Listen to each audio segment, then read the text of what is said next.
Now, if you're not afraid of something a little out of the ordinary,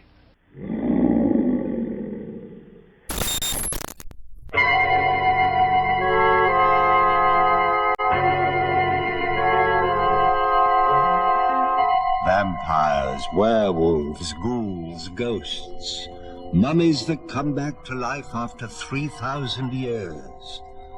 The magic moments of terror.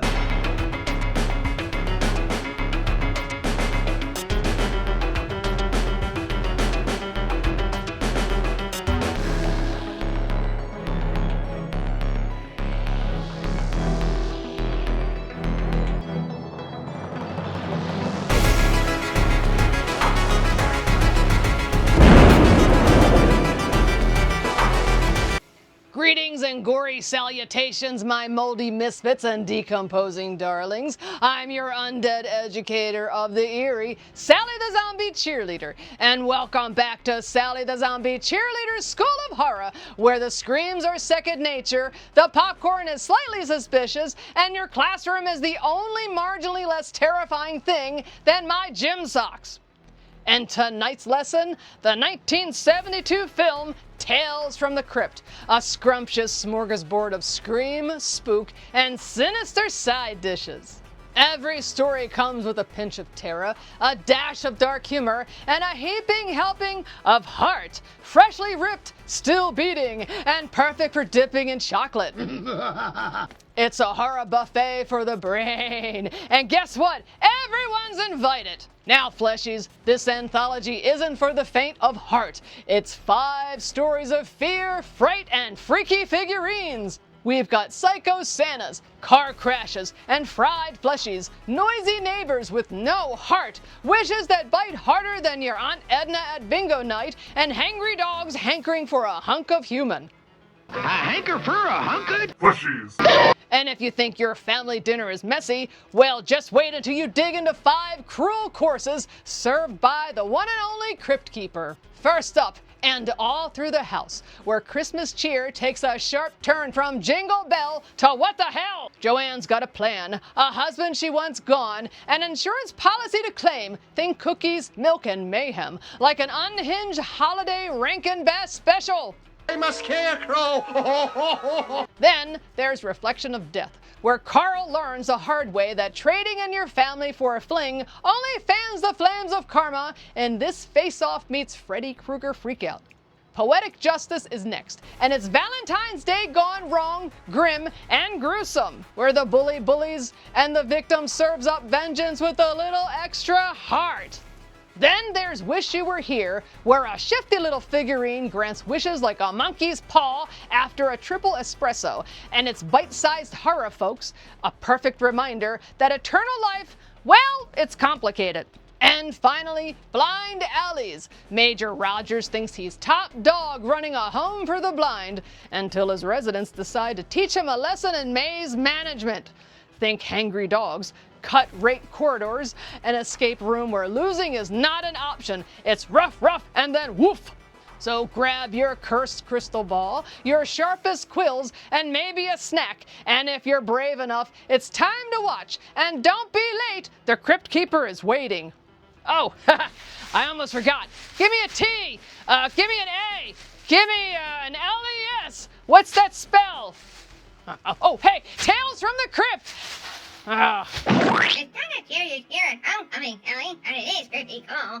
Fine, thanks. So get comfy, my creatures of the crypt. Tonight we're diving into a world where Christmas cookies can kill, horror has heart, and wishes bite back harder than a preschooler after a sugar binge.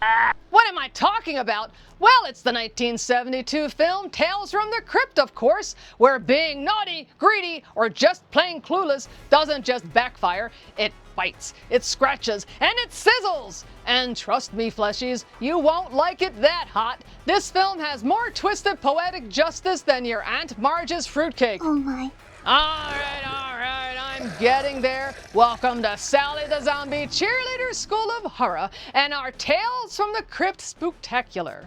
So, Grab your popcorn, your favorite severed limb, and tiptoe through a world where every shadow could be plotting your doom, every wishing trinket has a catch, and every heart just might skip a beat permanently.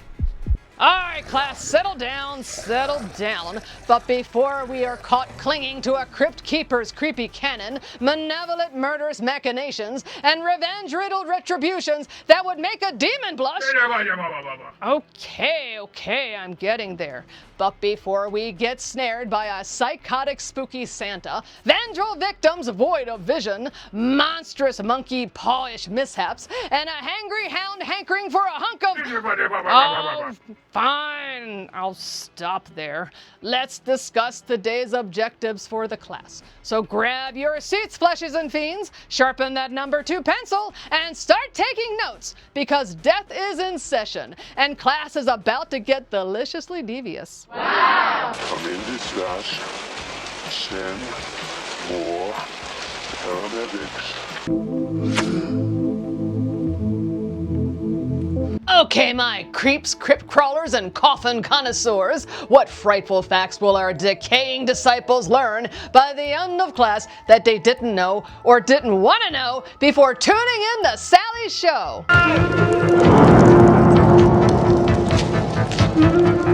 Learn why sneaky little murder plots during Christmas can backfire faster than hiding in a gingerbread house during a zombie apocalypse, especially when there's a very naughty, never nice Santa on the loose. Learn that ditching your fleshy family for a flirty fling can leave you looking charred, creepy, and completely corpsey. Discover that snobbish schemes and smear campaigns can come back to bite you like a zombie with a Valentine vendetta. Learn that monkeying around with a cursed figurine isn't just bad manners, it racks up karma points and gifts you an undead guest who just doesn't know when to quit.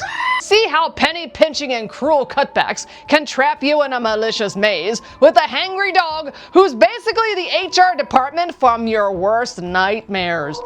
Now, for materials, all you really need is me, Sally, and pay attention, there will be a test at the end of the lesson. Oh, and bring a trusty flashlight or your favorite fiery torch. And the class assignment, we'll get to that soon, but first a few fun film facts about Tales from the Crypt.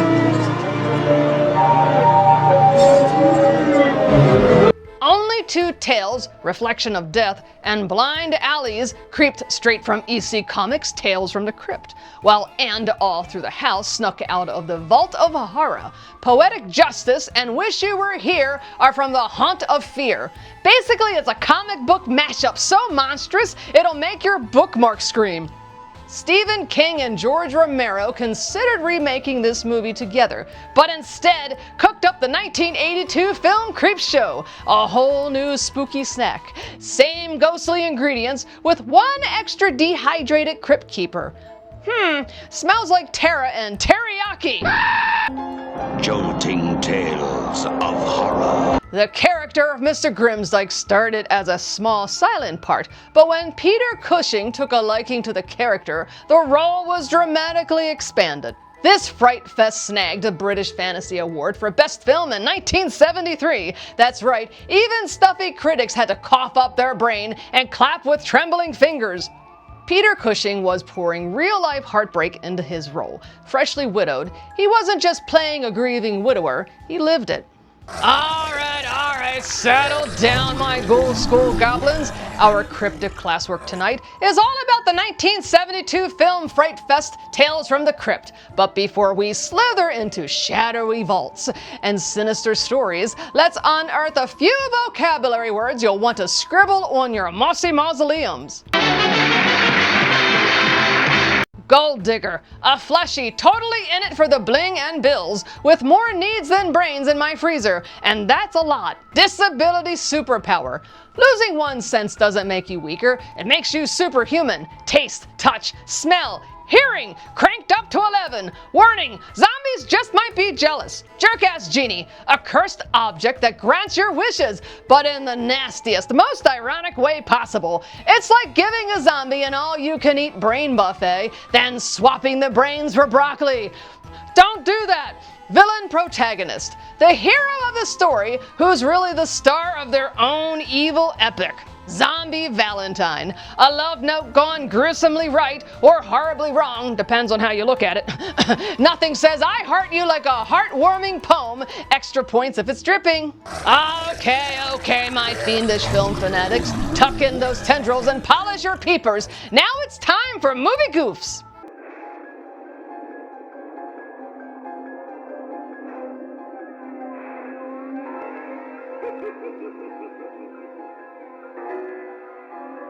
During most of the all through the house segment, the blood on the newspaper, the carpet, and poor Joanne's hands does a little cha-cha between shots. 1 minute it's a splatter, the next it's a smear. Well, someone call a zombie cleanup crew.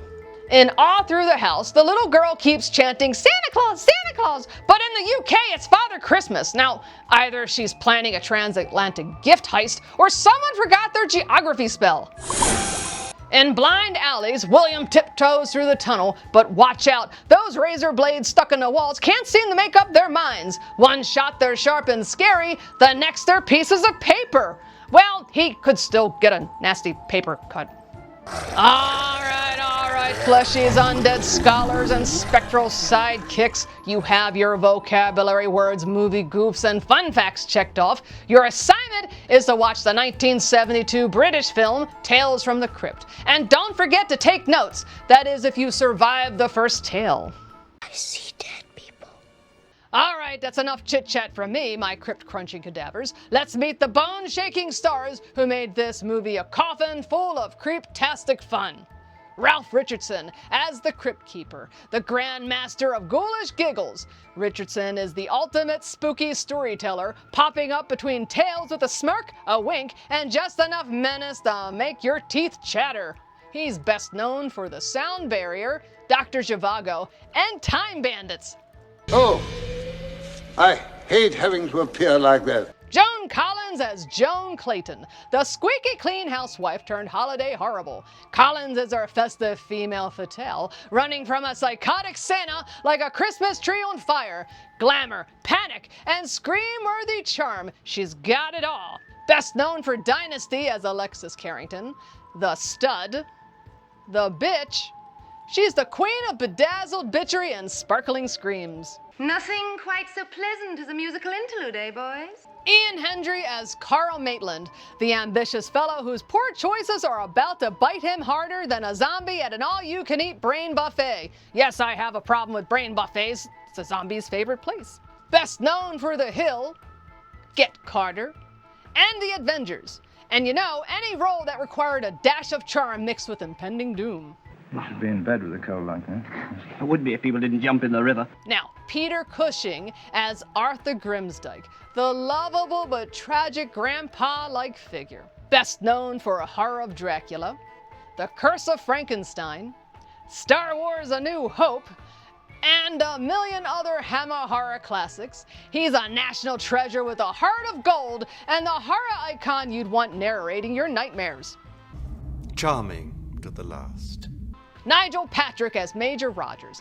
He plays the miser mismanager. Now Roger is the kind of boss who makes you blind with anger, snarky, greedy, and slimy. Best known for The League of Gentlemen, The Battle of Britain, and Trio. Basically authority figures you love to loathe. Freddie Francis, the director, the wizard behind the camera who would make a shadowy hallway look like a nightmare buffet. Now, Freddie's career spanned over 6 decades. That's a lot of fog machines and flickering candlelight fleshies. Freddie was one of the most celebrated British cinematographers of his time. He snatched up 2 shiny Oscars and 5 BAFTAs. And when he grabbed the director's chair, he made the horror magic really sing. Now, Freddie was best known for terrifying the pants off audiences with his films for Amicus and Hammer. Blood, bats, and British Gothic goodness, all perfectly framed by his masterful lens. He's best known for The Evil of Frankenstein, Dracula Has Risen from the Grave, and Glory. A versatile and legendary career of creeping us all out with his visionary horror and direction. You're looking at a higher rank, Corporal, and you'll obey and you'll like it. All right, my crypt-crashing classmates and coffin-crawling creepers. But before we tumble headfirst into the tales themselves, let's peek behind the graveyard gates at Amicus Productions and the legendary Shepperton Studios, because even a spooky story needs a haunted home. Amicus, the anthology alchemist of British horror. Founded in 1962, they were all about portmanteau terror, and that's fancy talk for a creepy sampler platter of stories wrapped together by a spooky narrative. Unlike Hammer's foggy castles and moody period settings, Amicus like to terrify us in modern-day locales, which is basically like having a vampire in your living room. And trust me, that's way more unsettling than a drafty castle. It will show you nothing but what is in your own heart. Now, look at the shears. Shepperton Studios was a haunted playground with 31 stages, 5 underwater friendly for those extra soggy scares, and a 12-acre batlock featuring everything from historic manors to mysterious grounds. It's like a candy store for cinematographers, if your candy store had ghosts, monsters, and the occult. And don't forget the famous H stage, once Europe's largest, capable of flooding for scenes like Batman's cave. Talk about a wet and wild fright. This is Shepperton, one of the biggest film studio complexes in Europe, and it's studios like this which are the hub of the British film industry.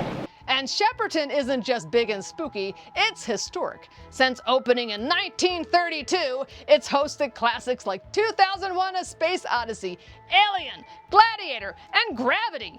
And during World War II, they even made aircraft decoys.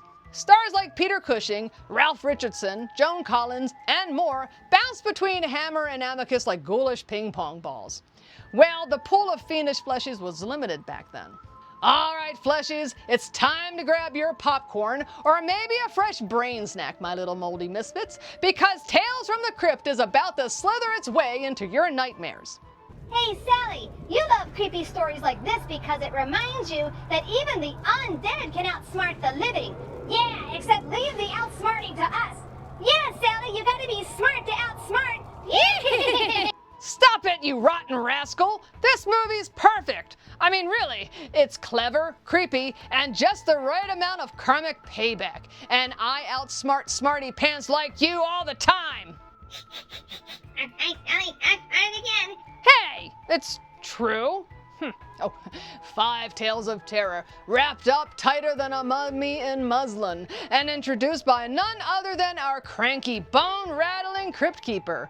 He's here to guide us through blood, betrayal, and bizarro British mischief. So listen close, fleshies, and maybe keep one eye on the shadows. It's time to shuffle along with me, class, as I unlock the crypt and dive headfirst into the 1972 film Tales from the Crypt.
stay as close as you can, please.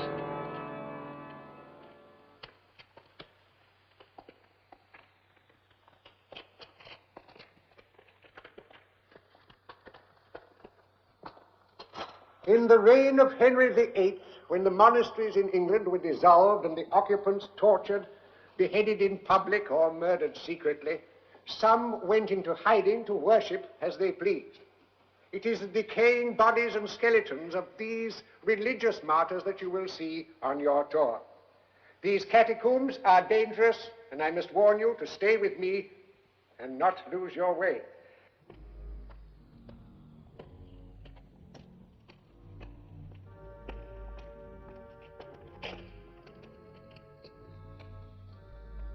Please keep close together.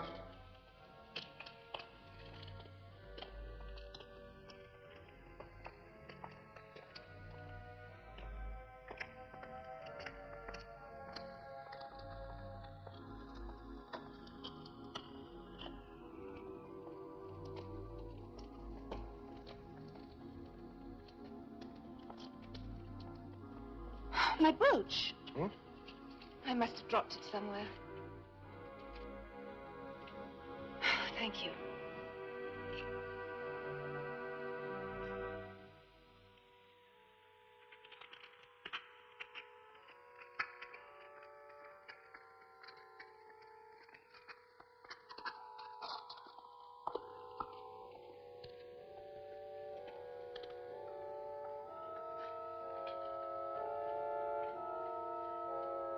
Well, which way shall we go? Well, it's a toss-up. Let's try this way.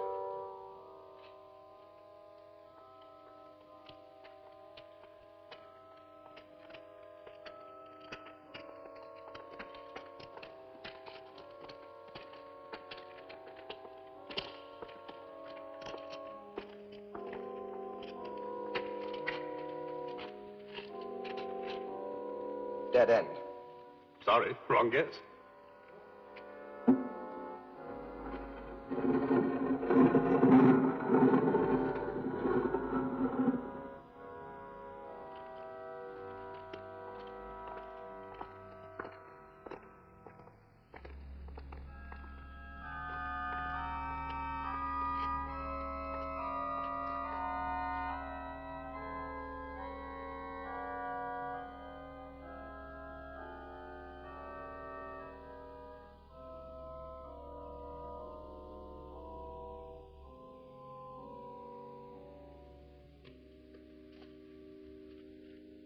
Well, there's no way out of here.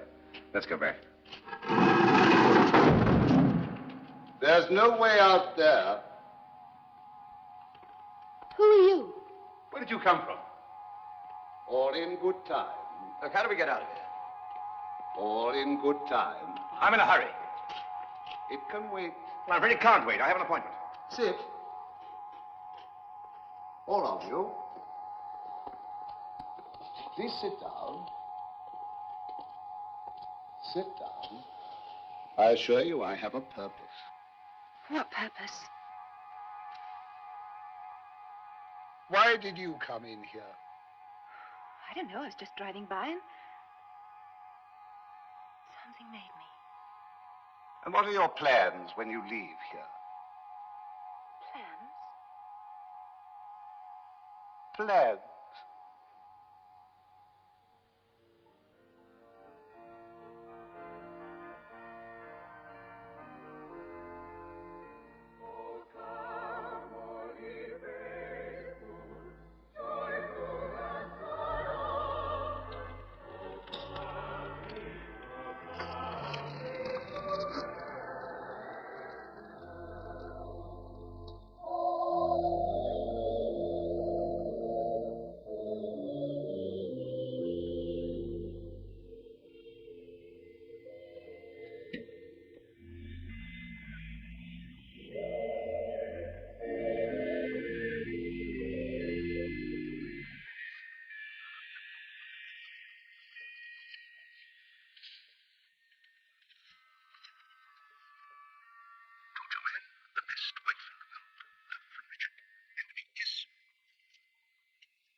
Merry Christmas.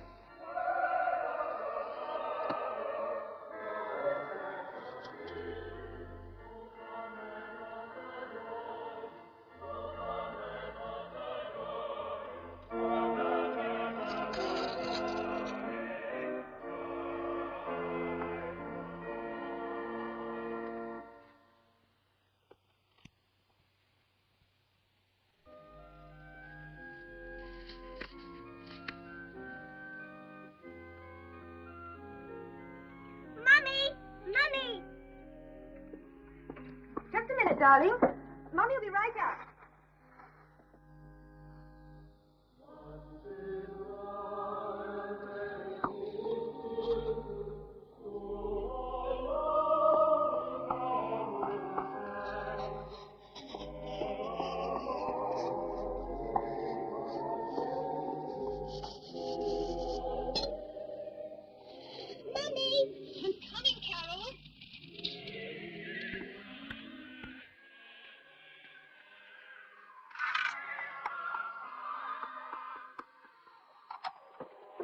Oh, darling, what's the matter? Has Santa come yet? No, darling, not yet. You be a good girl. Can I see him when he comes?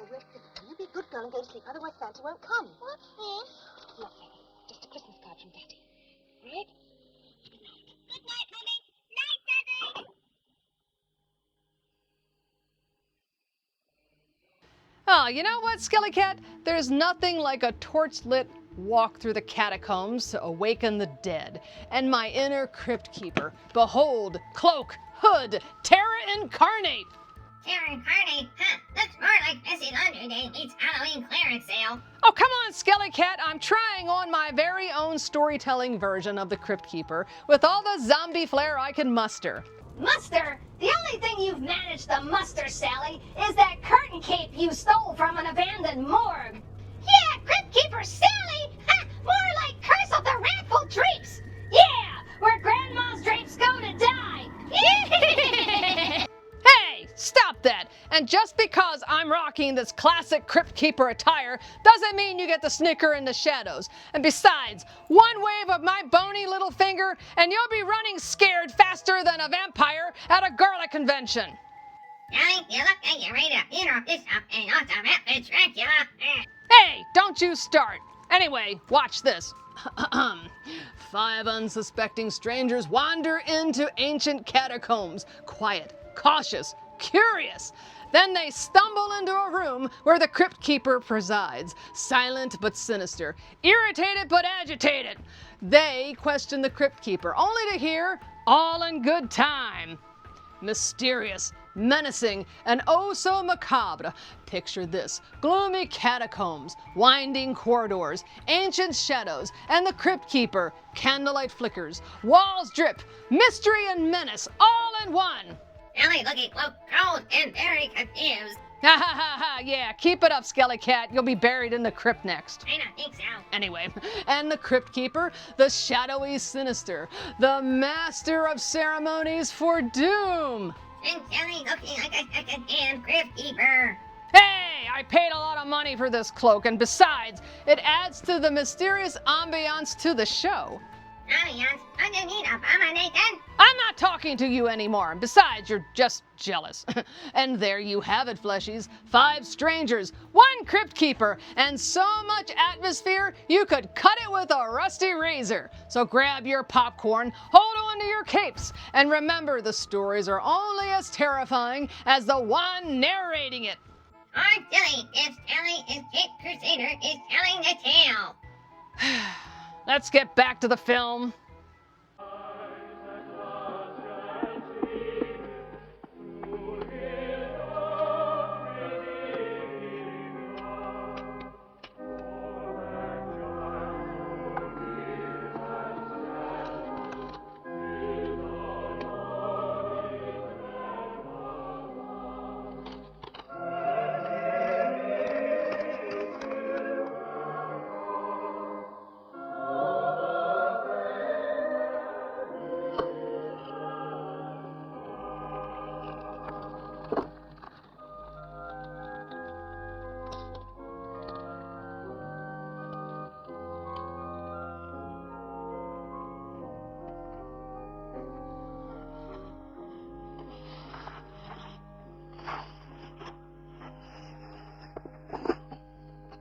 We interrupt this program for a special announcement.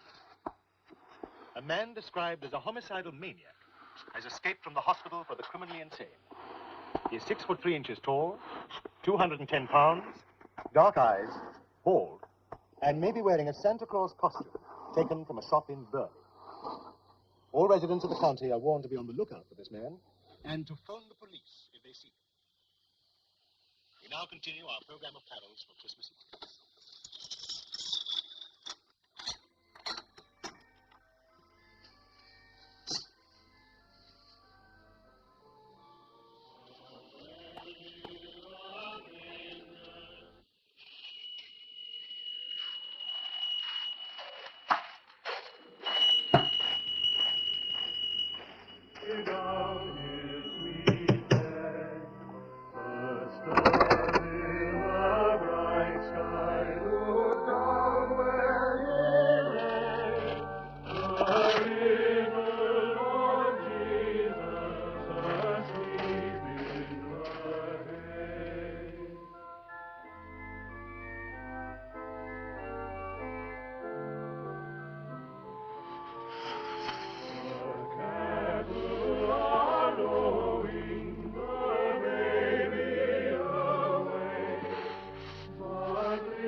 Nonsense.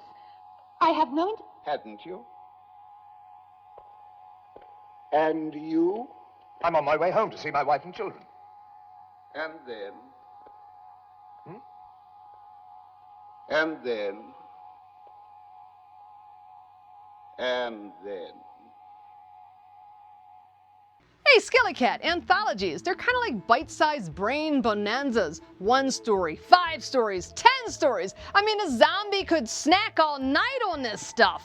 Yeah, I'm just trying to swallow all those thoughts, Sally. Indigestion. My undead belly has had worse. Why, a nice anthology is like a cozy crypt in the English countryside. A little spooky, a little cheeky, and just the right amount of corpses. And we should totally make a zombie anthology. Call it Graveyard Ghouls, 5 Gruesome Tales of Terror. Oh yeah, I can see it now. Brains, veggies, and your comical cape wrestling in the crafty crypt. Ha ha ha! Skelly Cat, that's real funny. And I see we've hit our stride in Cape Ridicule tonight. Oh, hey, welcome back from the break, fleshies. And tell me, are you enjoying this underground adventure? And that first story, the glamorous Joanne Clayton, her much older hubby Richard, and oh yes, the horrific ho-ho-ho of holiday horror, Insanity Claus. Now Joanne, ever the elegant evildoer, decides to bump off her dear old dad on the sofa for insurance cash. All nice and neat until a radio warning blares. There's a homicidal maniac on the loose. Suddenly our Miss Clayton isn't just worried about the authorities. Oh no, now she has to dodge a murderous man in red prancing outside her hedges. Now locks, check. Windows, check. Basement, check, with hubby going splat down the cellar like a sack of rotten reindeer wrecks. But what's this? Insanity Claus comes a-callin'. Is it destiny? Is it a coincidence? Or just that twisted crypt keeper karma? Who knows?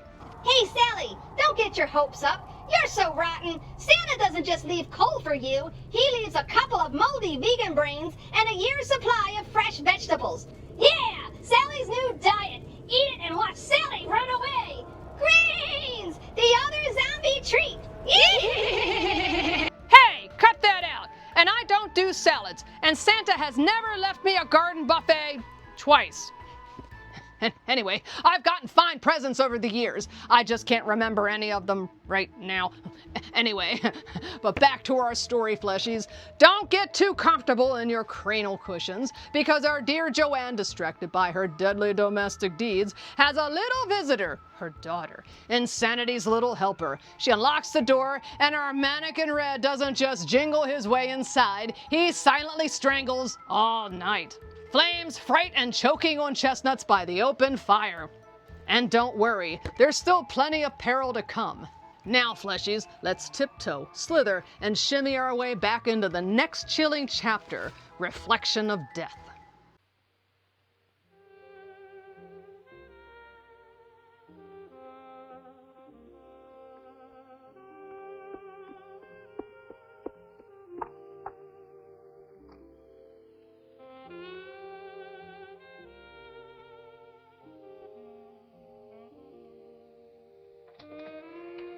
Well, I'm all set.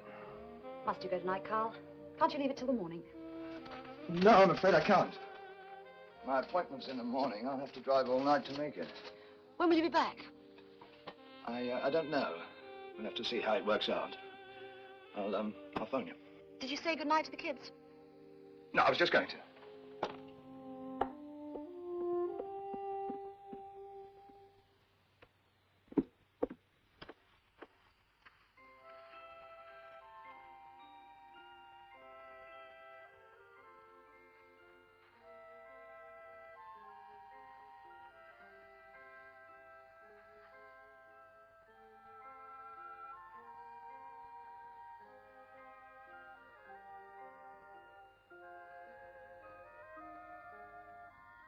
Good night, Daddy.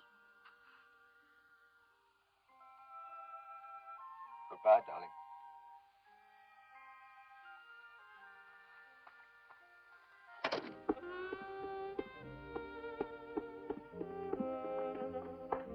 Don't forget to ring me when you get there. I will. Goodbye, darling. Bye. Drive carefully. Yes, right.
The removal men came this morning. Yeah, well, so I see. Should all be babies. Shame to give up. Nice blood like this. Yes, I know that, darling. But we've both had to give up quite a bit, haven't we?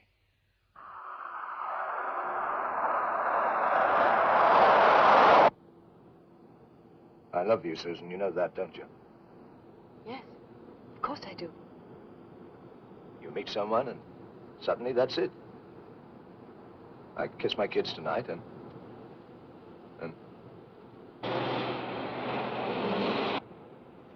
Oh, for hell's sake. I mean, it will be worth it, won't it, for both of us? Of course it will. You are tired. Let me drive. Yeah, okay.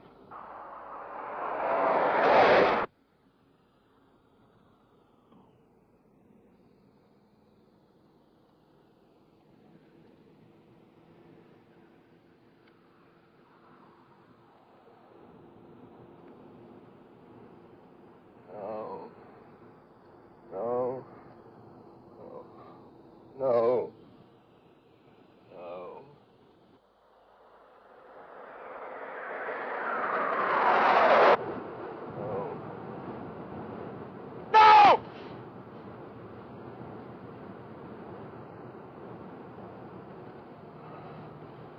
I'm sorry. Bad dream. Look out!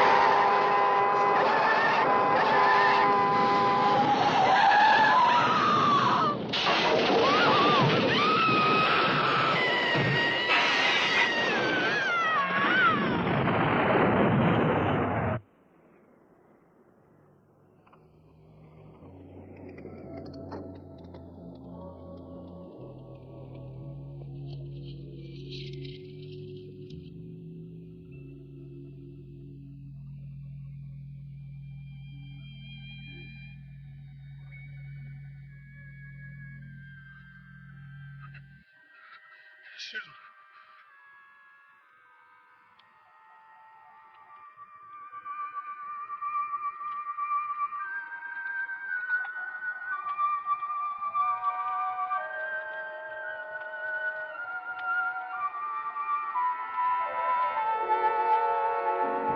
Susan, where are you?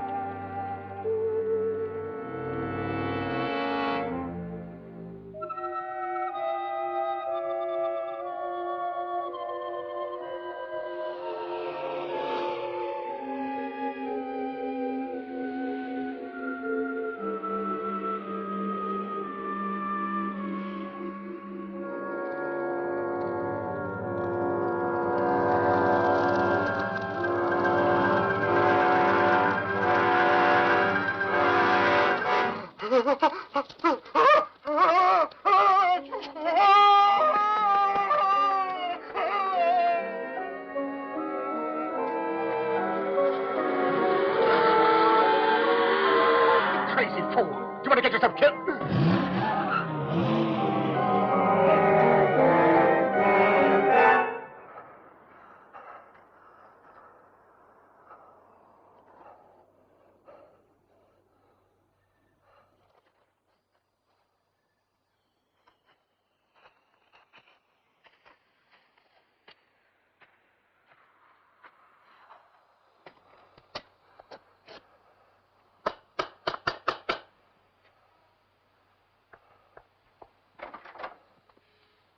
Darling.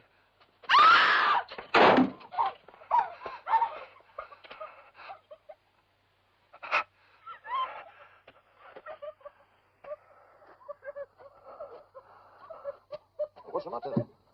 Oh, pull yourself together. What's the matter? Oh, no.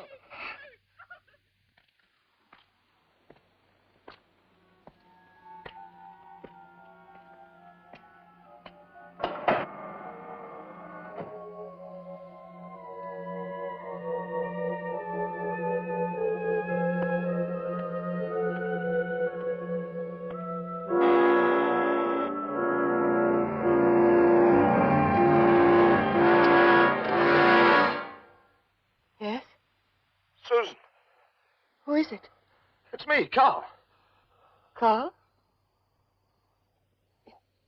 Can't be. Can't be? What do you mean? Please go away. Look, I've been worried out of my mind. What's happened? The furniture. I don't understand. How did... I brought it back. After the crash. Huh? And I was blinded. Blinded? And Carl was killed. 2 years ago.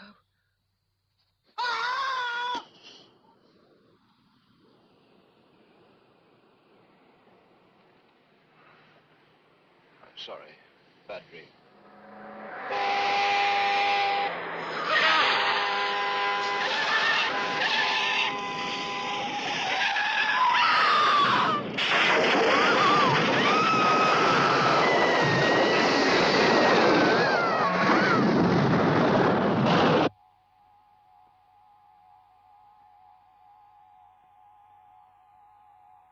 So that is why you were in a hurry?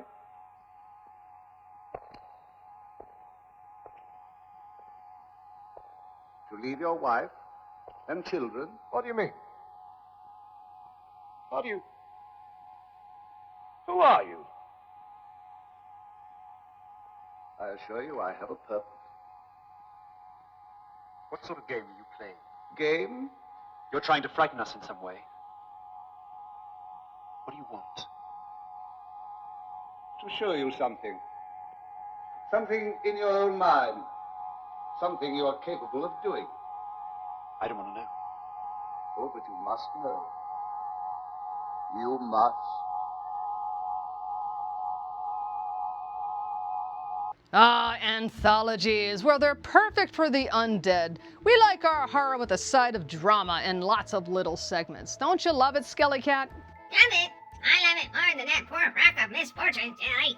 Ha ha ha ha ha, yeah, that's so funny. Oh, you're back, Fleshies. Did you survive the first tale of horror without hiding behind the couch? If they can survive that Sally the Rock, they can survive anything. Ah, yeah, keep yucking it up, Skelly Cat. I'm gonna dock you 2 souls. Just try, Sally. Anyway, meet Carl Maitland, a handsome, disgusting deadbeat. Abandons his wife and children to run off with the secretary. Va-va-va-voom, romantic, right?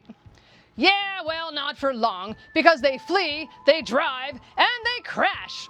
A fiery, smoke-spewing mass of metal horror. Well, so you think, right? Uh-huh. Wrong. Carl wakes up, thrown from the wreck, probably wishing he'd stayed home with the in-laws instead. He hitches, well, he tries, and everyone he meets looks at him like he's last year's leftover fruitcake that was left out in the sun for 6 months. Some fishes can't appreciate a good fishy critter, but it's still better than Sally's milk. Hey, watch it, Skelly Cat. Anyway, Carl finally drags his crispy self home. He knocks. She screams. The door slams. Classic undead rejection, my fleshies. Next stop, Susan. Oh, poor Susan. Blind and battered from the crash. And she drops a bomb. Carl died 2 years ago. Awkward. I'm not as awkward as Sally's rap. Exactly. Anyway, Carl catches a glimpse of his reflection, and oh boy, that face! Gorgeous, isn't it? Well, it's a face only a zombie can appreciate. Well, some zombies. But wait, is it a dream or nightmare? Well, just as Carl wakes up to question his poor decisions, boom! Crash! Repeat again. Crispy Carl seems to be caught in a ghastly Groundhog Day zombie edition. Nightmares? Hey, Sally, I feel for Carl. Every time we look up, we keep seeing you over and over and over again. Yeah, it's the regrettable Groundhog's Day from us. Help! Someone wake us up! Hey, stop that! I'm not a nightmare. I'm more like a mid-afternoon existential crisis that wears a Crypt Keeper's cape and hugs a lot. Sally, you are the very definition of a nightmare. All right, fleshies, prepare yourselves for the next tale, Poetic Justice. And stay tuned because poems can kill, especially when delivered by a zombie with a vendetta to settle.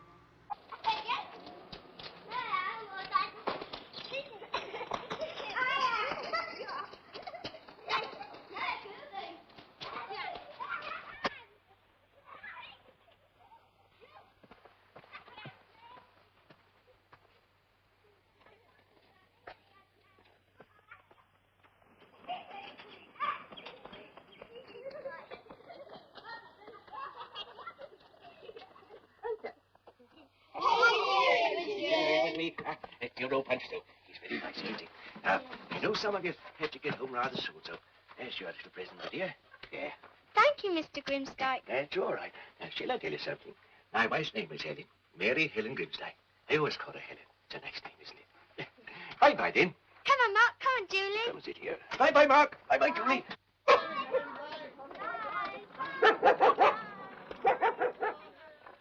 Two little dicky birds sitting on a wall. One named Peter, one named Paul. Fly away, Peter. Fly away, Paul. Come back, Peter. Come back, Paul. That's it. You think you could do that?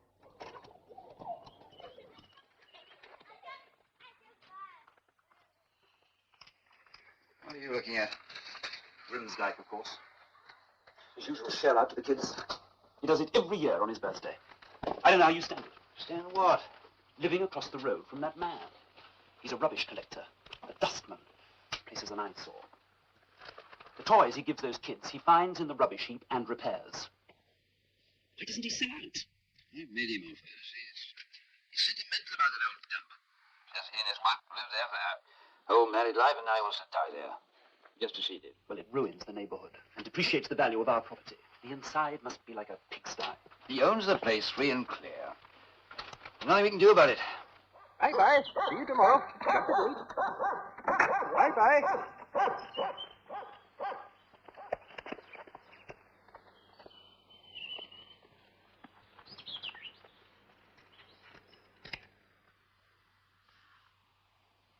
Isn't there?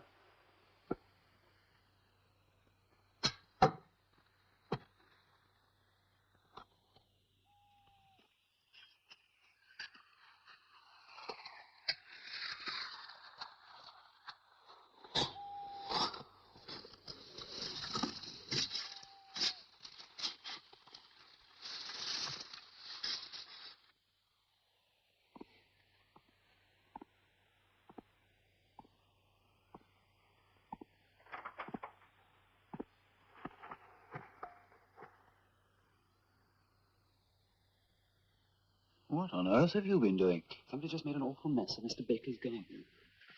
Poor Grimsdyke's neighbor. He was so proud of his prize roses. My prize roses. Years of hard work. It's Grimsdyke's dogs for sure. This is too much. I'd like to make an official complaint. But you mustn't take them away. They're my friends. Sergeant, please. It's a court order and they don't have licenses. I couldn't afford licenses. Sergeant, please.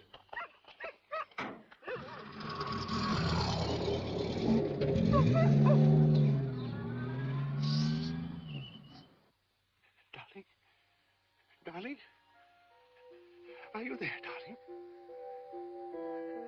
Are you there, darling? Can you hear me? Can you hear me? Is there anything you wish to tell me?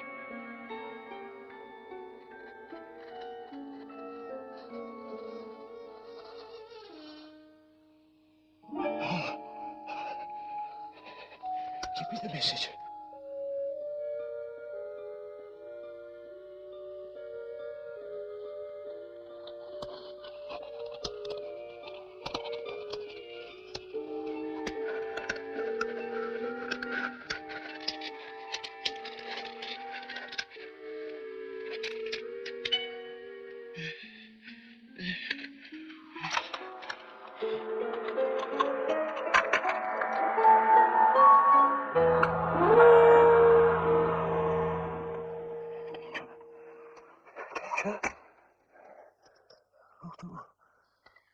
Who?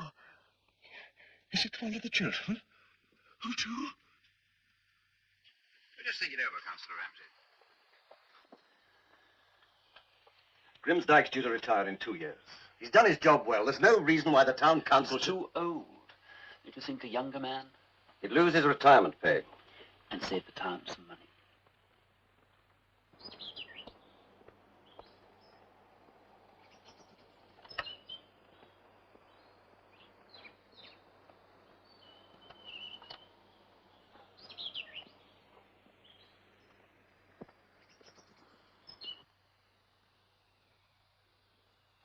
Poor old Grimsdyke.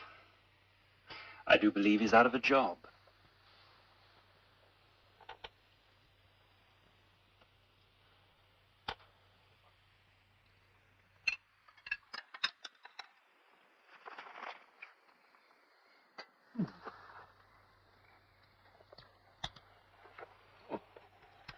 last a little, birthday, aren't they, my dear? God bless you. Plenty more in the garden. I'll get you some tomorrow.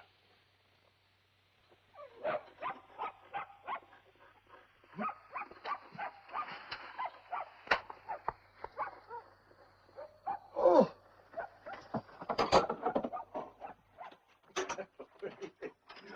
Jamie! Jamie, my little Jamie! Oh, I wondered where you were. Oh, I'm so glad they didn't get you. Welcome home, Pooh. Better save money now, hadn't we? Hey, look, Helen, look who's come back. Our little Jamie. Oh, that's wonderful. You're our only friend, huh? You and the children? We thought it might be neighborly to let you know what was going on. It's very kind of you to draw our attention to this, Mr. Elliot. It's so difficult to know what one's children get up to when they're out of one's sight. After all, last year, I remember... You can tell from looking at his house what a filthy old man he is. Constantly filling it with children. Heaven knows what his motivations are. Now, don't forget what I said. Just stay away from him. But, Mummy, he's such a nice old man. Don't argue with me. You're not to see him again, ever. Why don't you go and play in our garden? And don't take any more sweets from him. Carrying rubbish all day? His hands must be filthy. You and your Mr. Grimsdyke. Now, remember, I don't want you to go anywhere near him. Oh, Mum. And that's final. I don't understand it. Your mama's so kind. Now there's no work, no children, no one to make toys for. Never mind. We've always got each other, haven't we, my dear? That's all that matters. Just one more turn of the screw, and he'll sell his property for next to nothing. What's on your mind? Valentine's Day. It's just 2 weeks away. So? We'll send him valentines. From everyone in town. Lots of mail for you today, Mr. Grimsdyke. Good morning. Thank you very much. Oh, very kind. My dear, look, it's not even Christmas, is it? Not that it makes any difference if it is or not. I can be right into it. It's a Valentine card. You're my only sweetheart, will this be? Noisy are children, loud is a bell, pungent is perfume, but you only smell. Hmm? Noisy are children, loud is a bell, pungent is perfume, but you only smell. I don't think I like that. Let's see what we have here. A tree is beautiful, if its owner prunes it, but our town isn't, because your presence ruined it. Oh.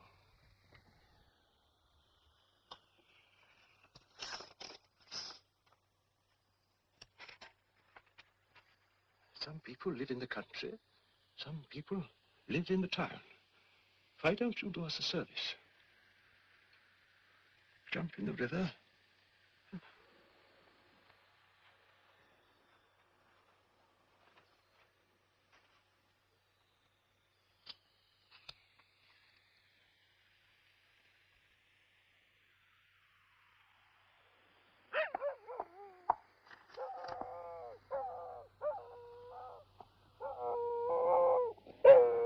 What's Grimsdyke been doing to that mongrel? He hasn't stopped whining for a week. You know, come to think of it, I haven't seen Grimsdyke for days. Not since Valentine's Day. Now it's time for Sally's Cool Ghoul art, submitted by her faithful fleshy fans.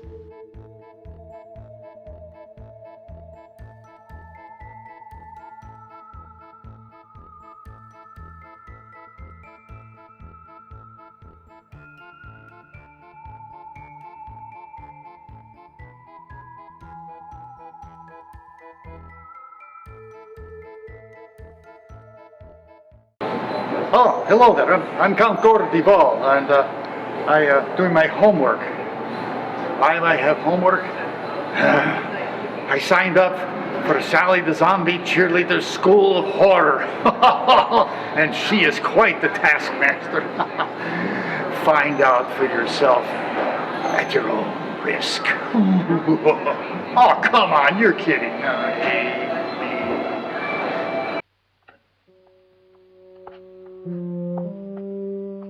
Can't be far away if the door's open. place is spotless. I thought it was filthy.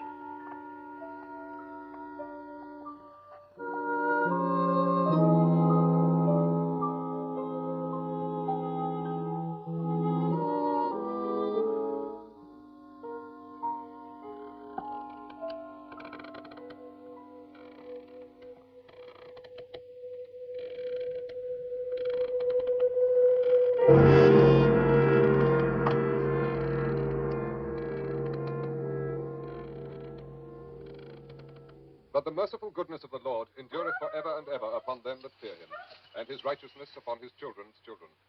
Forasmuch as it hath pleased Almighty God of his great mercy to take unto himself the soul of our dear brother, Arthur Edward Grimsdyke, here departed. We therefore commit his body to the ground. Earth to earth, ashes to ashes, dust to dust. In sure and certain hope of the resurrection to eternal life through our Lord Jesus Christ, who shall change It our was vile kind of bodies you to pay for the burial. It was the least I could do. according to the almighty He will was a neighbor. whereby he is able to subdue all things to himself.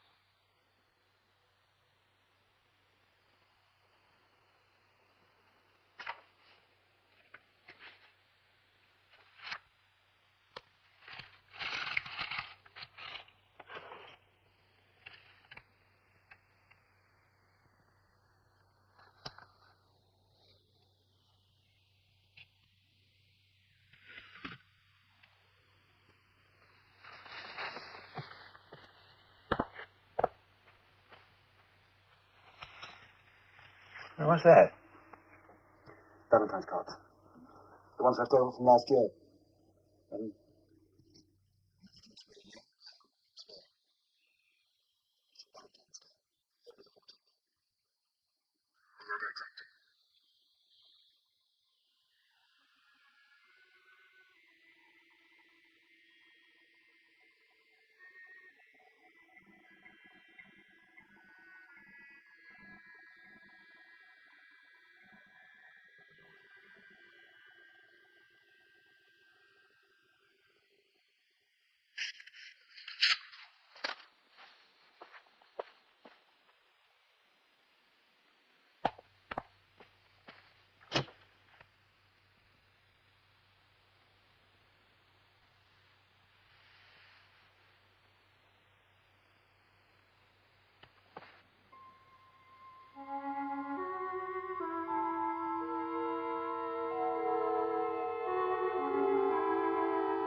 Yeah, well, I'm going to bed.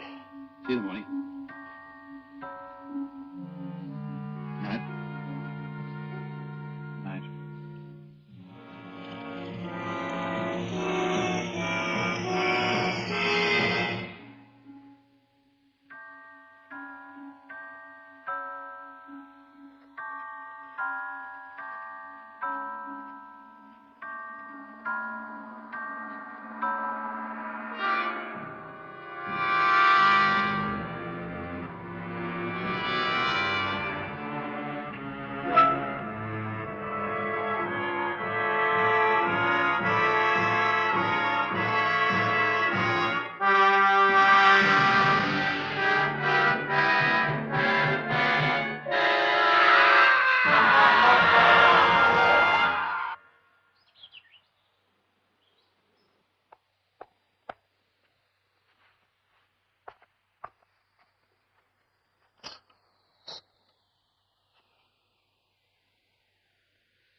You were mean and cruel right from the start. Now you really have no...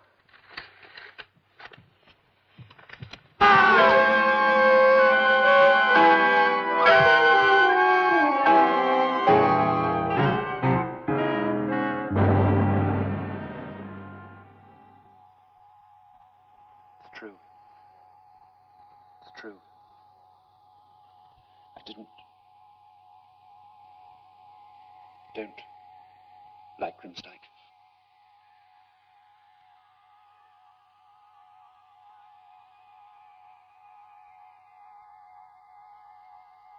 What am I doing here?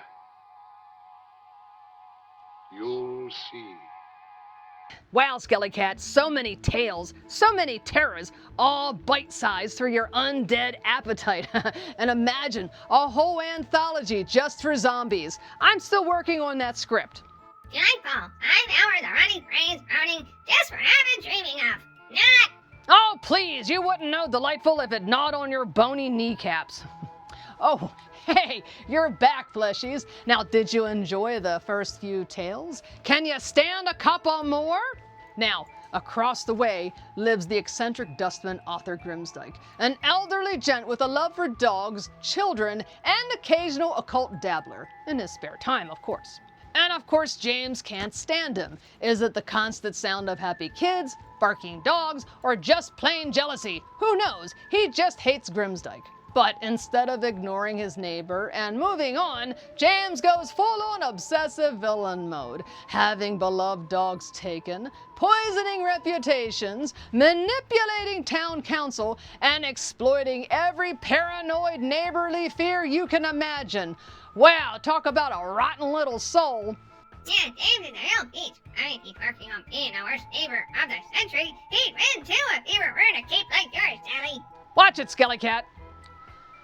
Anyway, now unbeknownst to young James, old Grimsdyke's no ordinary dustman. He's got a flair for the mystical. And a little daytime seance, anyone? Well, Grimsdyke consults with his dearly departed wife. And danger, Arthur Grimsdyke, danger, danger! Danger, Will Robinson! Danger! No, Will Robinson!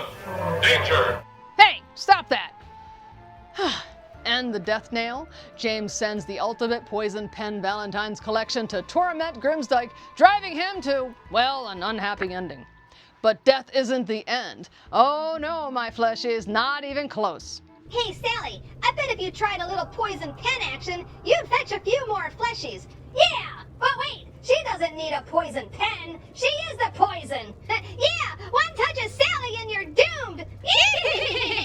Hey, stop that! I hug, I don't poison. And besides, we're talking about Grimsdyke's revenge, not my holiday card list. Anyway, so 1 year later, Valentine's Day arrives again. Old Grimsdyke rises, and oh yes, all zombified and ready to tear out James's heart like. Oh no. And the next morning, Edward finds his son James bloodied and wearing his heart on his to-do list. Horrifying, yet oddly poetic. And I heart this kind of tale. It's got heart, and I heartily think James will miss his. Johnny, those are heartly friends. Oh, fine. And no more hearty handshakes from this rotten fleshy. So, Johnny, those heart puns are worse than a poison pen letters, but not as bad as that quilt. Hey, my puns are very hearty, thank you very much, and leave my cape alone. I've kind of grown fond of it. Anyway, fleshies, before you get too comfortable thinking the worst is over, let me creep you out a little further. Up next, we've got a shiny little nightmare disguised as a trinket and wish you were here. That's right, a tiny figurine, 3 little wishes, and enough chaos to make a monkey's paw blush. Trust me, this one proves that messing with fate is just asking for trouble with a side of embalming fluid. So grab your popcorn, clutch your brains, and prepare for horror in miniature, where the greed, curiosity, and bad decisions come together in one perfect storm of, oh no, she didn't! Oh yes, they certainly did, Sally. You bet your undead tail they will. Now let's wish our way in the terror.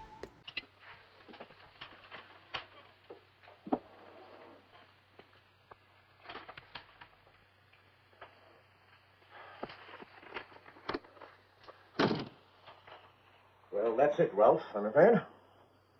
It's all gone. Everything. More than everything. You have debts. I did warn you, didn't I, not to use money that had been entrusted to you. The risks were far too great. Risks? The game's going in the balls. What do I do now? Well, you have 2 choices. First, bankruptcy. And according to you, that would be dishonorable, wouldn't it? Now, come on, let's face it. You've done dishonorable things in your life before, in your business life. Hard, ruthless, Or perhaps even cruel. Yes, to build up the Jason empire, sometimes I had to be. No one has to be. I did. Oh, it's easy to talk, but I had to fight my way up the hard way. If people got hurt, they got hurt. But I always paid my debts. No, I'm not going into bankruptcy. Well, if you intend to try and pay off your debts, you'll have to start selling things. Things of value. Properties, your paintings, everything. My house. All the beautiful things I've acquired during the years. It's the only way. I won't do it. I'm afraid you'll have to. So there's nothing else for it. We have to sell them. Oh, I know it's a blow. Our whole life's in them. Everything we've collected all over the world. I remember that one. We got it in that strange shop in Hong Kong when you were selling guns too. Do you remember what the little man in the shop said to us when he sold it to us? Yes. Use it wisely. I wonder what he meant by that. Ralph, have you ever seen this writing that's inscribed on the bottom of this statuette? Writing? Yes, here at the base. 3 wishes I give, and no more, to each owner of me, so keep score. Each wish will come true, so take care what you do. I can't read the rest, but the last word is deplore. What does it all mean? Use it wisely. If only it could give us 3 wishes. That's storybook nonsense. It reminds me of a tale I once read. What was it? We could pay all our debts. The monkey's paw, that's what it was. I wish. I read it when I was at school. I wish for lots and lots of money. Oh, no. Too late, I already have. And I just remembered what happened at the end of the story. Well, you said yourself it was just a story. Like our 3 wishes.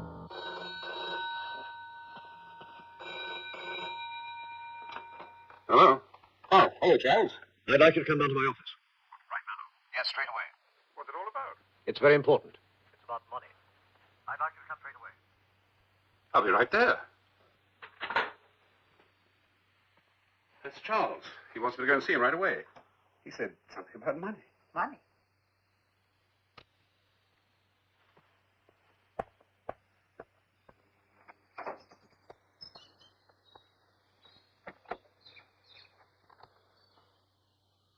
Maybe our wish will come true after all.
Have you told Enid, Mrs. Jason, yet? No, not yet. We found some letters from you in his pocket. They indicate that you're not only his solicitor, but a close friend of the family. We thought it better that you bring them. Yes. Yes, of course. Leave it to me. I'll tell her.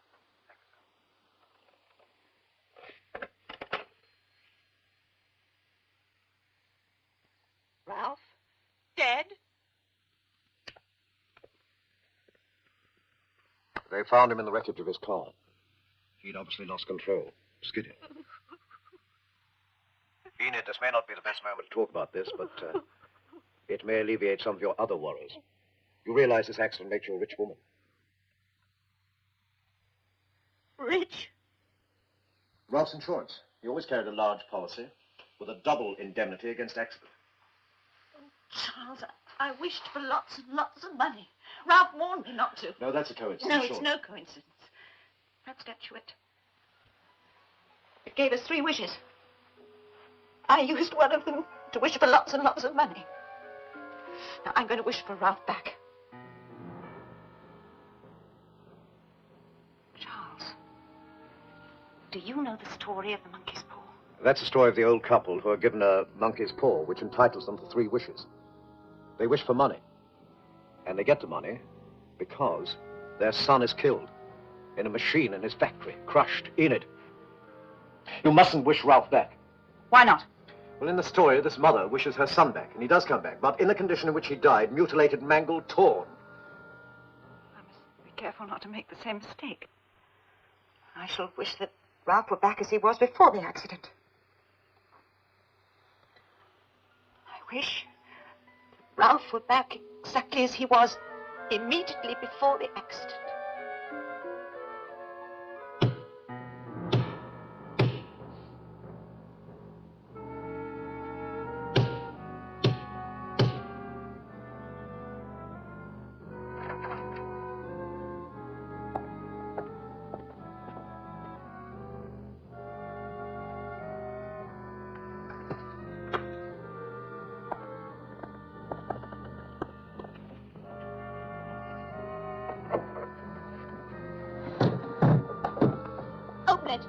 Quickly! No, don't look. His body was mangled in the crash. Mangled? It wasn't mangled. Mr. Jason died of a heart attack at the wheel. I wish to bring him back as he was immediately before the accident. But he was already dead. Dead from a heart attack, so the accident didn't kill him.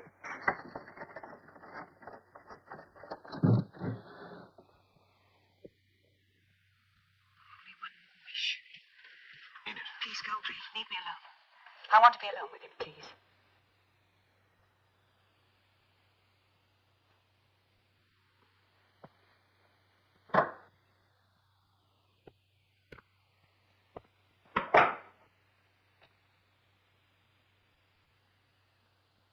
Only one more wish. Only one. I mustn't waste it. I must be careful.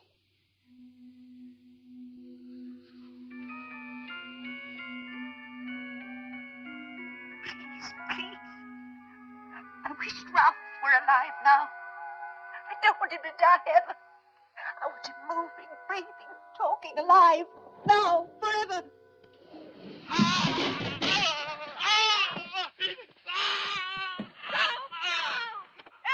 What's happened? What have you done? I wished him alive again, forever. But don't you realize he's been embalmed? His veins are filled with embalming fluid burning into him. Oh, no. I need to do something. For God's sake, Edith, help me. No, Enid, don't.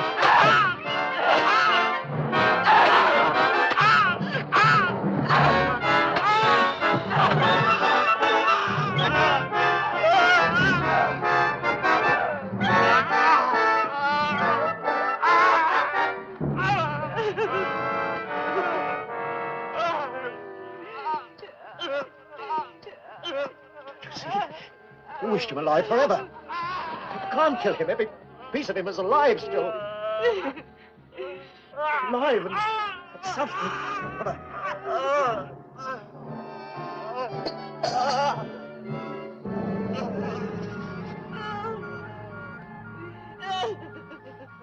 All right, welcome back, my fiendish fleshies. If you thought the last tale left you hearting for more, just you wait. Now, we're diving headfirst into the embalmed elegance of the 4th installment of this anthology. All right, fleshies, grab your brain snacks. It's time for a zany, gruesome rundown. Ralph Jason is a ruthless, ineffective businessman. Basically a deadbeat with a pulse and a bank account full of bad decisions. Broken, bankrupt, besides themselves, the couple goes through their priceless collection of tchotchkes when the wife notices a Chinese figurine in their collection. And oh, this is no ordinary knick-knack. It grants 3 wishes. Yeah, because nothing does the thing like a wish for any trinket sitting on the dusty shelf of a pergamon. Exactly. So Enid makes her first wish, a fortune, and bada bing, bada boom, the wish comes true. But hold on to your skulls, Ralph meets his untimely doom on the way to collect the money. A motorcycle, a car crash, poof, dead as a doornail. Now enter the lawyer, Charles Gregory, who immediately gives her the don't mess with the dead husband vibes warning. But Enid, oh, she's a naughty wish maker, brings Ralph back, but not just any Ralph, Ralph Embalmed 2.0. Yep, and embalmed and stinging like a mummy on a meat hook. That embalming fluid tastes like spicy hot lava, huh? No, Skelly Cat, too spicy for me, but thank you very much. And poor Ralph, trapped in eternal agony thanks to wifey's wishful thinking. And geez, so many bite-sized zombie pieces. I didn't know we could do that. Hey, Sally, maybe you should try being embalmed, chopped up, and buried. It'll be quieter around here. Yeah, there'd be less groaning, less nagging, and maybe you'd finally take a dirt nap without digging your way out again. Yeah, and so many pieces, you could keep yourself company. Hey, stop that, you rotten pair of rag dolls. Look, I've tried embalming fluid, but it's not my style. It's too spicy, and it gives me brain burn. Yeah, burning, Sally. Maybe you should consider burning that cake and give up on the whole Crypt Keeper gig. Oh, gee, thanks, Skelly Cat. Anyway, and I'm a good storyteller. Look how I've been telling each story. All spooky, dark, and foreboding. Yeah, scary. Anyway, let's wrap this up before the fleshies get too stiff. And this story, it's basically the Monkey's Paw Redux, but with eternal embalming elements. A wicked zombie lesson in greed, impatience, and why you should never ignore the fine print on mystical figurines. And maybe don't buy a cursed figure from a deep discount reject dollar store. You know, I think Edgar Allan Poe would have enjoyed this version, because nothing says telltale terror like a tiny figurine gone totally terrible.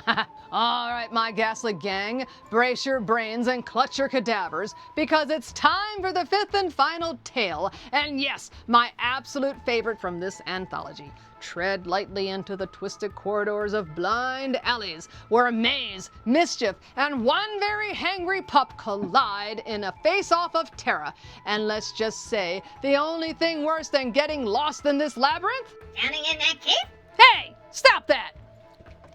Anyway, gather round, fleshies, because Blind Alleys is a little bit maze, a little bit menace, and a whole lot of oops that's gonna leave a mark. So tighten your coffin lids, sharpen your claws, and follow me down the corridor of calamity, because in Blind Alleys, nobody gets out without at least one nasty paper cut.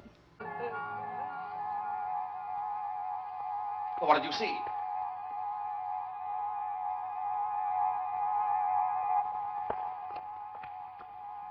What did he see? What's more important is what you will see. Well, who are you? What do you want with us? To warn you of what may happen. I don't care about your warnings. I want to get out of here. Very well, but you should heed the warning.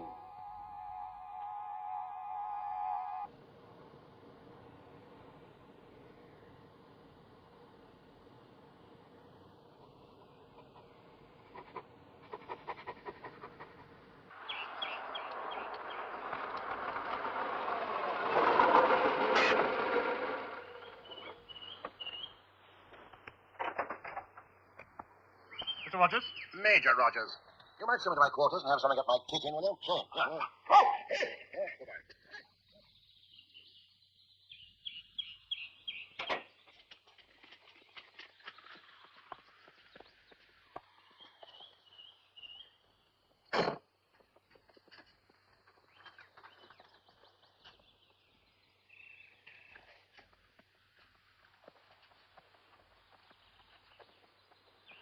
There were pictures on the wall. Where'd they go? Personal property of your predecessor, sir. Well, he must get some more. I'll go down to London and have a look around the galleries. Where are the men? The patients? They've gone to lunch, sir. You mean dinner, Sergeant? Bon appetit, Mr. Carter. Thank you.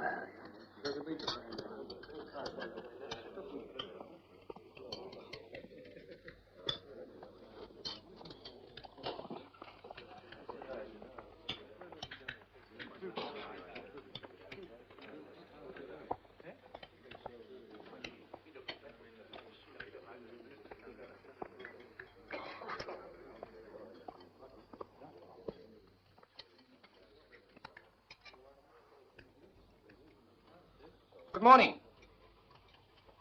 My name is Rogers, Major William Rogers. I've been appointed your new superintendent here and take up my duties today. I've had considerable experience in dealing with men as an officer in the army. I promise you I will do this job to the best of my ability. I hope we'll all get along well. If there are any complaints, I shall be pleased to deal with them in my office at any time. Good morning. Good morning. Good morning. Good morning. Jane. Oh!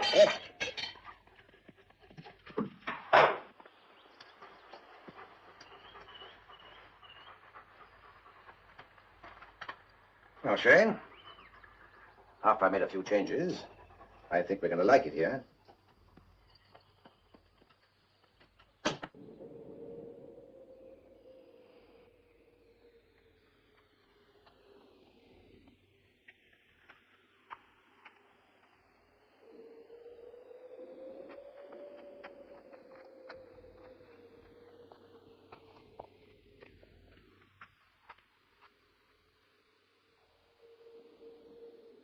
Stone cold. It's always like that now. All right, old boy. All right. I'll get you an extra blanket.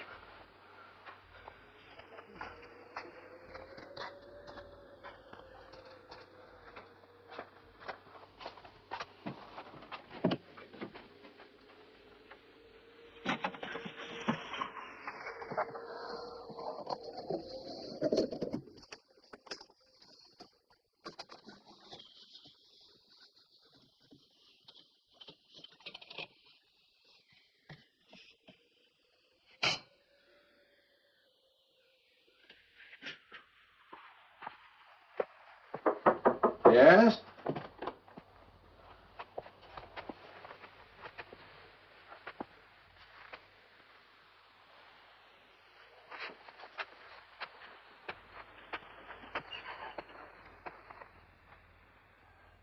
The men have asked me to come and talk to you. Yes? It's about the heating.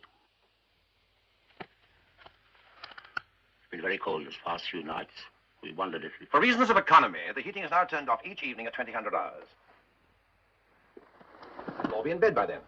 After all, there's no point in staying up. You can't see anything. The beds are cold. There aren't enough blankets. I'm trying to run this place as efficiently and as economically as I can. I'm afraid the current budget does not include the cost of new blankets. Do you know anything about blind people? No, I can't say I do until I took over this job. But I was in the army for over 20 years, and I learned to handle all kinds of men there. With all due respect, sir, we are not soldiers. And blind people are not like people with sight. We have lost one sense, but the loss of that one sense only tends to sharpen the other. Do you know what that means? We feel things more acutely. If food is bad, it tastes worse to us.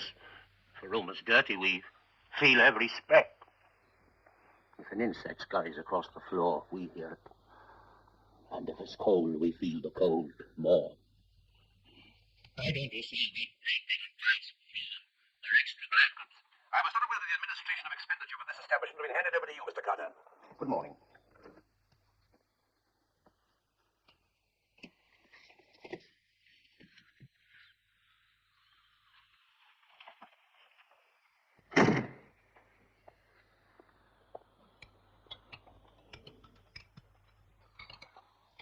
Dishwater. Filthy buck. No meat in it.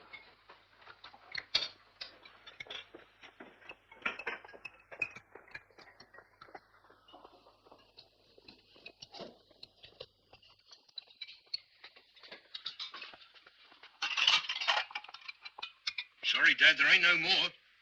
No second helping? Oh, rations were cut, you see. Superintendent says he's doing the best he can with prices so high.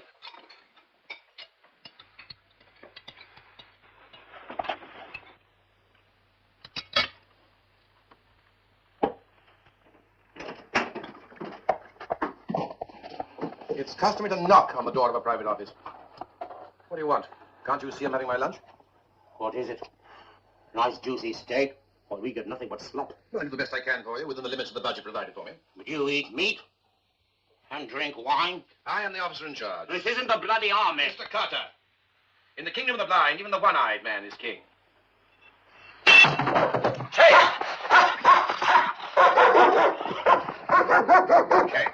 Stand.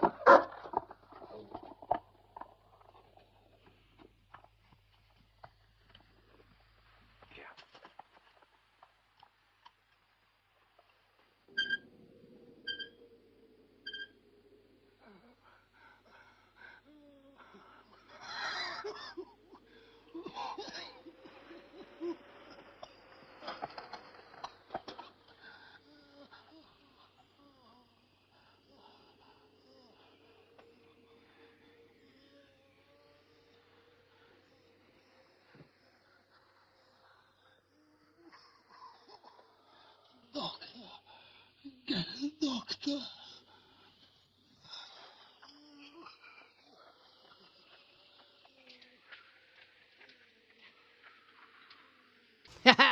All right, my ghoulish gang, we are here at my favorite terrifying tale, Blind Alleys. And believe me, get ready for some seriously twisted and sinister shenanigans. Well, it's gotta be better than that cloak of woe you're wearing, Sally. Hey, leave my cloak out of this. Anyway, this story is terrifying, twisty, and deliciously wicked. Kinda like my cloak, Skelly Cat. All right, fleshies, so meet Major William Rogers, the new director of the Home for the Blind. You know, all military man, but oh, does he have a mean streak. You know, I never knew that sweater-wearing, trolley-loving fleshie could be so rotten. Ellie, you do know that's Mr. Rogers, right? Not Major Rogers. Two very different fleshies. One gives out kindness, the other freezes fleshies like leftover zombie kiddo. Nonsense, Major Rogers, Mr. Rogers. They're all fleshies and sweaters, and any one of them could use a little zombie justice. So our not-so-friendly Mr. Rogers sets himself up in luxury. Big house, cozy chairs, fancy paintings, and his trusty German shepherd Shane. Now meanwhile, the residents? Well, they're starving, freezing, and grumbling like ghosts in a wind tunnel. The food is inedible, and poor Greenwood is setting up to be the first fleshy sickle. Sounds like your kind of neighborhood, Sally. Lining up the plates, cold drafts, and no respect for the fleshies. That's right, and won't you be my neighbor, because it's always a beautiful day in the zombie hood. Beautiful day? It's never a beautiful day in Sally's neighborhood. More like a ghoulishly scary, soul-sucking day in the lair. Yeah, Sally, no one would want to be your neighbor unless they like fleeing for their lives, odd smells, and the endless zombie cheer. Don't you mean fear? Hey, stop that, you brainless little brats. And I have lots of neighbors. They just keep changing all the time. Fleshies move next door, they see me, move out, and then new fleshies arrive to replace them. It's like a revolving door of terror and nibbles. I mean hugs. Huh, it happens a lot. Gee, I wonder why, Sally. Oh, come on, Skelly Cat. It's because I'm so popular. Popular? Anyway, but enough about zombie housekeeping, fleshies. It's time to crawl back into your seats, grab a snack if you dare, and see what Mr. Rogers does next. Will he get his comeuppance, or is there more frozen fleshy fun in store? Stay tuned, because in the second half of Blind Alleys, this mean-spirited major is about to learn that cruelty has consequences, and I heartily expect chaos, chills, and maybe even a little blind justice. You realize it's gone midnight? Doctor. Who wants a doctor? It's Greenwood, sir. Well, can't it wait till the morning? He's ill, sir. Very ill. Well, I suppose I better take a look.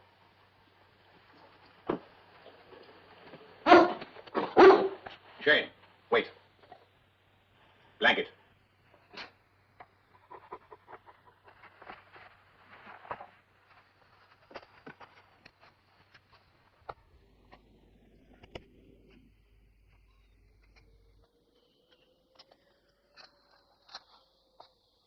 Which one is Greenwood?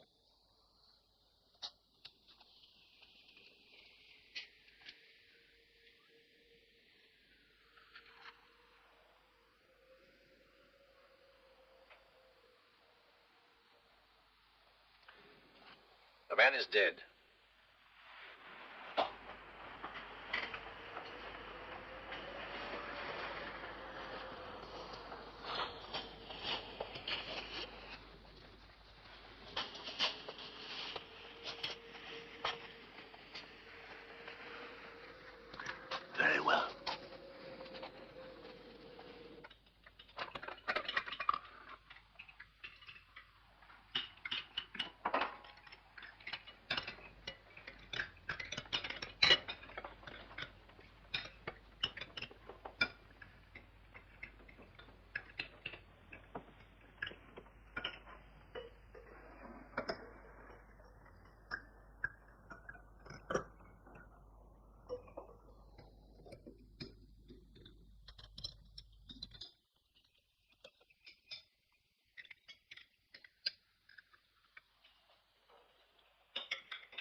Shane?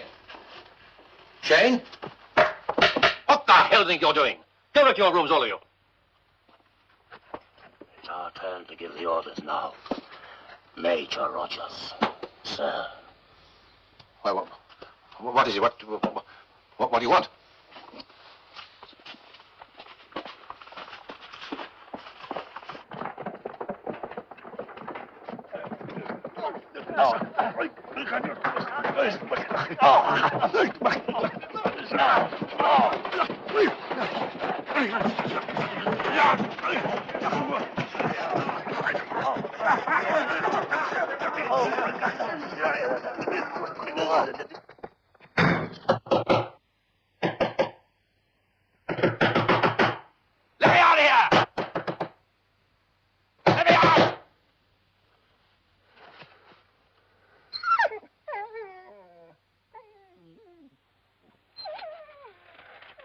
Shane.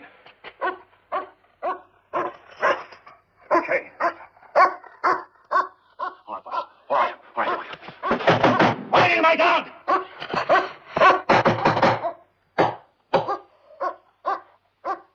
What are you doing with my dog?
Your dog seems to be getting hungry, Major Rogers.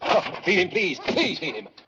All in good time. I'm the Count Gordival, and I'm going back to school. Yes, I've got to learn a little bit more about horror, and who's going to teach me? But Sally the Zombie Cheerleader, she's got the school of horror. And, you know, you got to go to the best to learn the real stuff. Right? Right. All right, fill in the form. Your dog seems to be getting hungry, Major Rogers. Feed him, please. Please feed him. All in good time. But you must feed him. He'll be dangerous. He'll go wild, berserk. I know, Major Rogers, sir.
What are you doing out there? You'll see soon enough.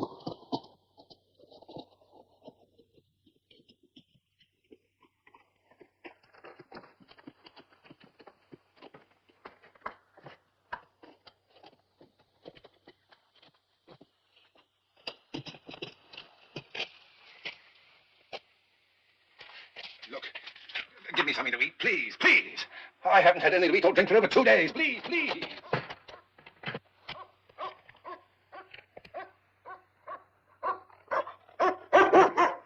Well, at least feed my dog, please. He'll be fed all right. Major Rogers.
What is all this? I'm on my way to a new job. I don't know why I stopped here. I do.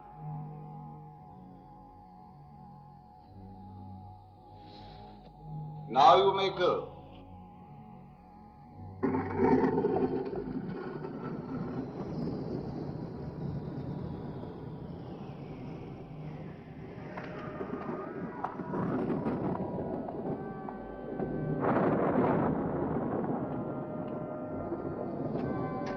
But how can we? Where are we? In a place where people go who have died without repentance. You see, I wasn't warning you, but telling you why you are here for all eternity.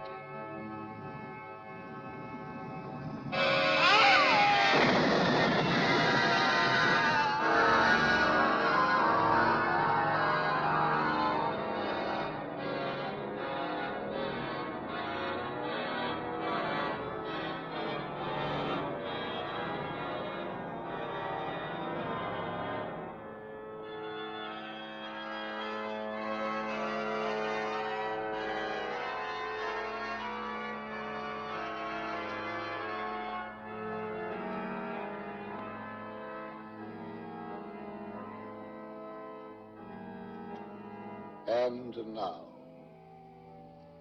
who's next?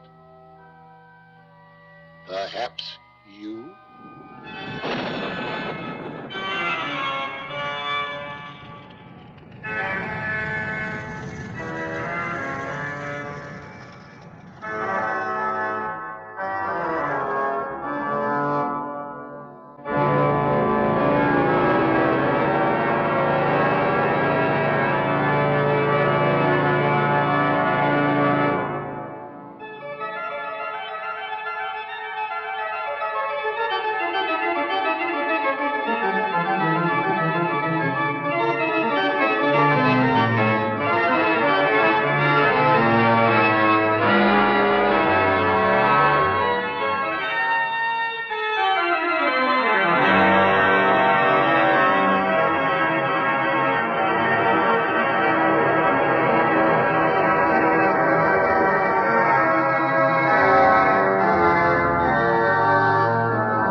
Well, Skelly Cat, I have to say that dog really had good taste. Or in the case of Mr. Rogers, no taste?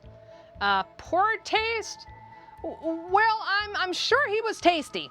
Rotten pussies. Well, it's an acquired taste, Sally. Once you go naughty fleshies, you never go back. Okay, Skelly Cat, I guess I'll keep that in mind. Oh, look who's back, my ghoulie gang. Welcome back from the crypt corridors, and I hope you enjoyed the toccata and fugue of terror that was Tales from the Crypt, especially that last story. Now, I knew this anthology was killer, but oh, the horror, the blind justice, and the sweet, sweet revenge. And you know, in the end, I bet Mr. Rogers got the point. He got the point like a porcupine at a sewing class. He got the point like a hedgehog in a cactus patch. I bet he got the point like a skeleton at a pin the bone on the skull contest. Must have been pointless to scream. I wonder when Mr. Rogers hits the breaking point. Sally, I'm reaching a breaking point with all these pointless puns. Yeah, Skelly Cat, I'll keep that in mind. And you know, I wonder why King Friday the 13th, Robert the Troll, and that X the Owl let him get away with such dastardly deeds. What did you expect, Sally? King Friday the 13th has been slicing up fleshies since 1980. Yeah, and don't even get me started on that shifty X-Owl. Yeah, I bet Jason is taking notes after this film. Hey, stop that, and leave Jason out of this. And I guess to your point, that X-Owl was kind of shifty. Anyway, that's why Mr. Rogers went all rogue. At least the dog cleaned up and served the little blind justice. Fine. You live in your fancy world, Sally. Major, mister, I don't care anymore. Well, that's all for tonight, my brain-munching brood. Thanks for creeping and crawling and cackling through Tales from the Crypt with me, twisted tales, ghastly ghouls, and moral lessons sharper than a skeleton's smile. A fright-filled feast with more twist than a ghostly pretzel, and enough eerie atmosphere to make Mr. Rogers put on a sweater. But don't shuffle off to your crypts just yet. It's time for our takeaway lessons.